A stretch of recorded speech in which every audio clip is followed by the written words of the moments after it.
out to your employees. Let's face it, it's hard to tell your employees, hey, this is how you wash your hands. You turn on the sink, they'll look at you like you're crazy, right? They'll say, hey, I've been washing my hands since I'm 3 years old. You're going to come and tell me how to do it now? Well, yes, you are going to go back and say, I am going to tell you how to do it because I see you doing it and it's not the way it's to be done. This is the biggest reason in this business why people get sick from foodborne illnesses. Great example, going to any restaurants in a Saturday night, stand in the bathroom for about 5-10 minutes. Why so many people really do wash their hands?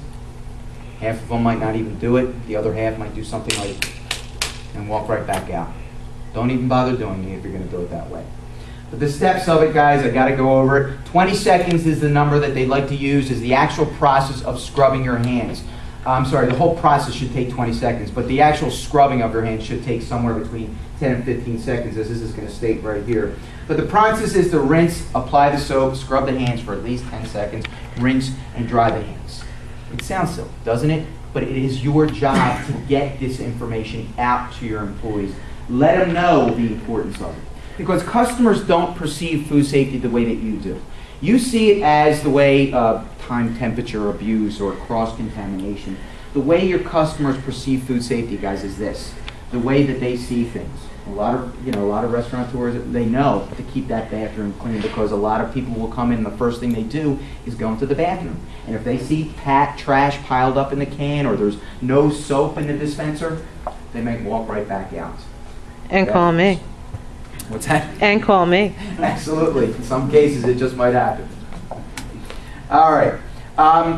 Pay attention to the underneath of the nails, guys. One part, when we do, a lot of you maybe had courses with us or through other courses like this might be familiar with the glow germ activity. And it's a great little activity to do, but the problem I see with that activity is people are forgetting to wash those nails. Getting underneath the nails is the hard part, guys, and that is where the contaminants really lie. When that glow germ people come into the room and they see this stuff, if you don't familiar with what it is, guys, glow germ is a little liquid that you put in your hands and you rub it in and you put your hands underneath the black light. After you turn all the lights off, you'll simulate all the amount of dirt that you have on your hands. And you'll see a lot around the fingernails. The problem is what we do with that activity is we have everybody go to the bath and we see how good of a job you did in washing your hands. What you'll see is people walk in the room like, hey, I just washed my hands like a doctor or whatever, but you're going to miss some spots. Typical areas that people do miss when washing hands. In between the fingers, in the fingernails, around the wrists, around the jewelry. Typical areas that people do miss. Get those areas as well. Okay, very important. All right, some fingernails, again, as it's going to say here, must be kept neat and trimmed. They took out, again, I don't know about the Jersey code, but they took out in the FDA food code the nail brushes. They suggest you don't because the nail brushes, cuticles, sometimes we all have dry hands in this business and sometimes they would get cut because of nail brushes. But do whatever you can to clean the nails. If it requires a hand brush for you to use, fine. Make sure they're nylon bristles. All right, the jewelry itself, guys, as far as most states go, this is the only thing acceptable. One plain metal band that has no stones on it. And as long as you have anything else, not acceptable, guys, but this is it. Earrings, nose rings, mouth rings, whatever rings, not acceptable. That's it. And you have to have a glove on top of that. And that's, again, when working with the ready foods, prepared foods, when prepping the foods. All right, let's talk about the hygienic practices itself now here. Eating, drinking, or using tobacco, and then get this is based in Chapter 24 in the New Jersey Food Code. Eating, drinking, and using tobacco in designated areas. 2, food employee may drink from a closed beverage container if the container is handled to prevent contamination.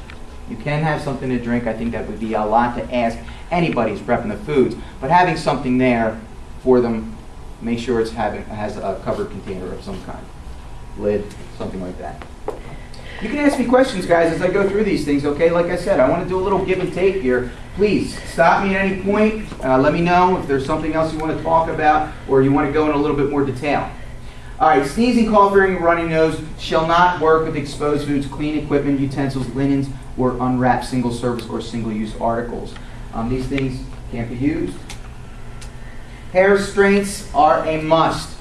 Food employees shall wear hair restraints such as hats, hairs, covering nets, beer restraints, clothing, and covers the whole body.